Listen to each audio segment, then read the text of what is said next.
تو بات یہ ہے، اللہ کہتے ہیں وَكَانَ اللَّهُ بِمَا يَعْمَلُونَ مُحِيطًا، اللہ تعالیٰ ان کے تمام اعمال کو گھیرے ہوئے۔ پہلا تو گناہ یہ ہے کہ پہلی تو کانسیکوینس یہ ہے کہ نفاق، ہپوکریسی۔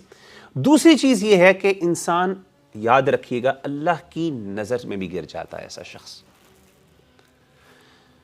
امام ابن الجوزی رحمہ اللہ تعالی عنہ کہتے تھے، فرماتے تھے، لوگوں کو وصیت کرتے تھے کہ اے لوگو گناہوں سے بچو، گناہوں سے بچو، خصوصاً ذنوب الخلوات، خاص طور پہ اکیلے کے جو گناہ ہیں، خفیہ گناہ ہیں، ان سے بچو۔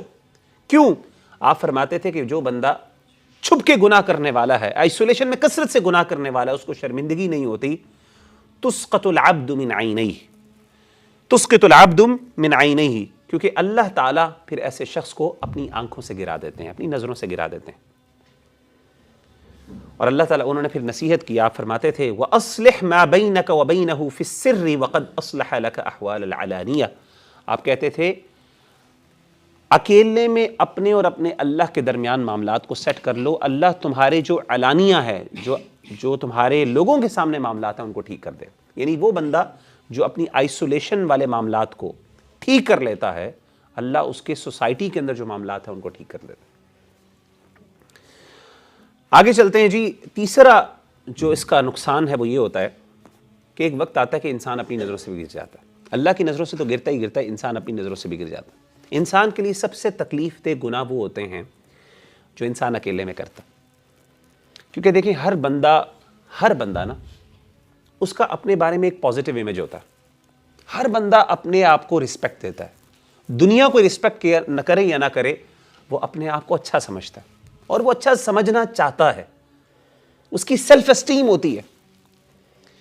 لیکن ہوتا یہ کہ یہ جو گناہ ہے نا، خاص طور پہ اکیلے والے گناہ، سب سے بڑا مسئلہ ان کا یہ ہے کہ یہ انسان کی سیلف اسٹیم کو جو ہے نا ہٹ کرتے ہیں۔ اور اس کے کانٹری، جو بندہ اپنی خفیہ جو زندگی ہے اس کو پاک رکھتا ہے نا، آپ یقین کریں اس بندے کا کانفیڈنس اور اپنی سیلف اسٹیم اس لیول پہ ہوتی ہے، آپ امیجن نہیں کر سکتے۔ یعنی آپ کے سامنے گناہ کوئی دیکھنے والا نہیں ہے، آپ کا بہت دل چاہ رہا ہے، لیکن آپ اپنے نفس کو کنٹرول کرتے ہوئے یہ کرتے ہیں، آپ دیکھیں گے کہ سبحان اللہ آپ کی اپنی ذات کے بارے میں اتنا پازیٹیو امیج ہوگا، آپ فیل کریں گے یار میں تو دنیا کا کوئی بہت خاص بندہ، اور ہوں گے آپ واقعی۔ تو ایک وقت آتا ہے کہ انسان اپنی خود اعتمادی کھو بیٹھتا ہے، کیونکہ انسان، دیکھیں ہر بندہ گناہ نہیں کوئی بھی نہیں کرنا چاہتا، ہر بندہ چھوڑنا چاہتا ہے، لیکن ایک وقت آتا ہے کیا ہوتا ہے، انسان اپنے بارے میں ہوپ لیس ہو جاتا ہے۔ چوتھا جو کانسیکوینس ہے وہ یہ ہے کہ دنیا کے سامنے ذلت اور رسوائی بھی ہوتی ہے۔ دیکھیں یاد رکھیے گا کہ اللہ تعالیٰ نہ ایک حد تک انسان کے جرموں کو، انسان کے گناہوں پر پردہ ڈالتے ہیں، اور ایک وقت آتا ہے کہ جب انسان بالکل اس چیز کو چھوڑ دیتا ہے نا، اس کے بارے میں لاپرواہ ہو جاتا ہے، پھر اللہ تعالیٰ ایک وقت آتا ہے انسان کے اس پردے کو چاک کر دیتے ہیں اور انسان پھر ذلیل و رسوا ہو جاتا ہے۔ یہ اللہ کا بہت بڑا احسان ہوتا ہے کہ انسان کے گناہوں پر اللہ تعالیٰ نے پردہ ڈالا ہوتا ہے۔ امام قحطانی ایک بہت بڑے امام گزرے ہیں، ان کا ایک پوئم ہے۔ پرانے زمانے میں اسکالرز کیا کرتے تھے، مختلف انداز سے سائنسز کو بیان کرتے تھے، کتابیں بھی لکھتے تھے، پڑھاتے بھی تھے، اور ایک انداز تھا اشعار کی صورت کے اندر کیا کرتے تھے، ڈفرنٹ علوم جو تھے سائنسز ان کو بیان کر دیتے تھے۔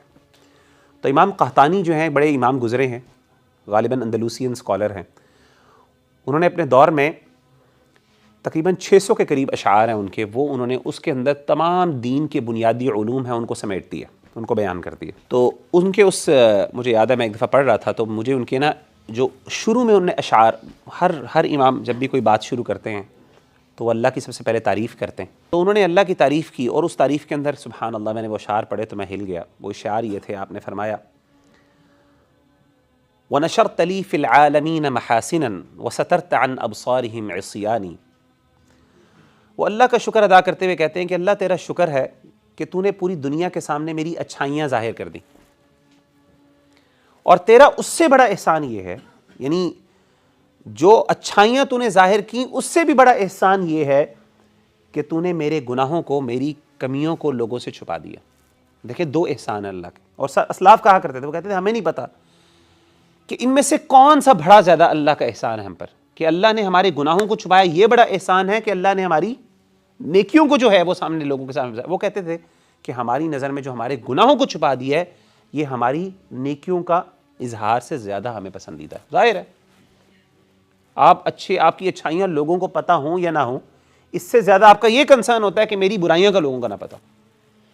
وہ کہتے تھے وَنَشَرْتَ لِي فِي الْعَالَمِينَ مَحَاسِنًا وَسَتَرْتَ عَنْ أَبْصَارِهِمْ عِصْيَانِي۔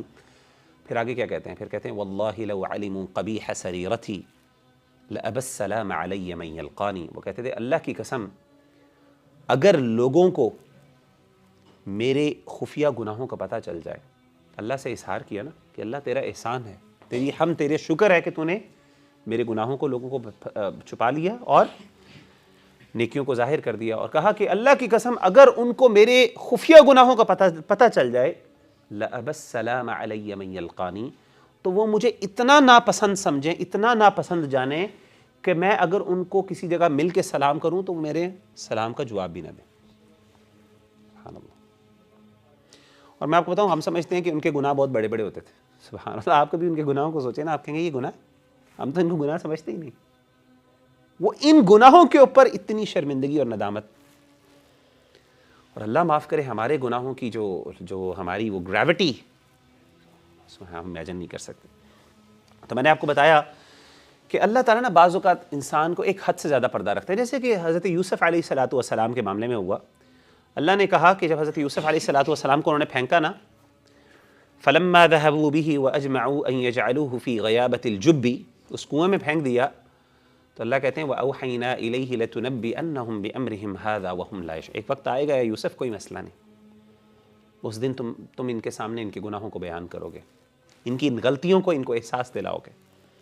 یعنی آج یہ سمجھ رہے ہیں نا کوئی دیکھنے والا نہیں، کر کے ہم بھول جائیں گے۔ پہلے کیا کہتے تھے ہم کریں گے اور اس کے بعد نیکی۔ ہمارے ہاں عام طور پہ کیا ہوتا ہے، ہم سمجھتے ہیں کہ کوئی بات نہیں، گناہ کر لیتے ہیں، بعد میں توبہ کر لیں گے۔ یہی انہوں نے کہا، انہوں نے کہا اقتلوا یوسف او اطرحوه ارضا یخل لکم وجه ابیکم وتکونوا من بعده قوما صالحین۔ انہوں نے کہا کہ اس کو یا تو قتل کر دو یا پھینک دو، باپ کی محبت مل جائے گی اور اس کے بعد نیک ہو جانا۔ میں نے کہا نیک ہو جانا، ہم بھی یہی سمجھتے ہیں۔ ہم کہتے ہیں گناہ کر لو، کوئی بات نہیں، اللہ سے توبہ کر لیں گے، اللہ معاف کر دے گا۔ یعنی گناہ کرنے سے پہلے ہمیں اللہ پر اتنی امید ہوتی ہے کہ آپ امیجن نہیں کر سکتے، اور گناہ کرنے کے بعد ہونا چاہیے امید ہو نا، وہ امید قائم رہے کہ جی اب میں نے گناہ کر لیا، مجھ سے غلطی ہو گئی تو میں اللہ سے معافی مانگ لیتا ہوں۔ نہیں، اس وقت کیا ہوتا ہے اپوزٹ، پھر مایوسی آ جاتی ہے۔ شیطان کہتا ہے کہ تم سے تو نہیں، اتنے گناہ کیے ہیں، تم سے کون معاف ہے؟ تو شیطان مایوسی، ہاں الٹ ہونا چاہیے، گناہ کرنے سے پہلے مایوسی ہونی چاہیے، ڈر ہونا چاہیے کہ اللہ معافی نہیں کرے گا، اور اگر گناہ ہو گیا تو اس کے بعد کیا ہونا چاہیے؟ امید ہونی چاہیے کہ نہیں اللہ معاف کر دے گا، کیونکہ امید نہیں ہے تو انسان کبھی بھی گناہوں کو نہیں معافی مانگے گا۔ تو بات یہ ہے کہ اللہ تعالیٰ پھر ایک وقت آ جاتا ہے۔ پھر اس کے بعد یہ بھی ہے کہ توبہ سے مایوسی بھی انسان کو ہو جاتی ہے، جیسے میں نے بتایا کہ بعض اوقات انسان کو ہوپلیسنس ہونا شروع ہو جاتی ہے، انسان ہوپلیس ہو جاتا ہے۔ عام طور پہ جو اکیلے کے گناہ ہیں وہ مشکل ہوتے ہیں چھوڑنے میں مانتا ہوں اس بات کو، اور انسان پھر بعض اوقات ہوپلیس ہو جاتا ہے، اور جب وہ ہوپلیس ہو جاتا ہے پھر انسان توبہ نہیں کرتا۔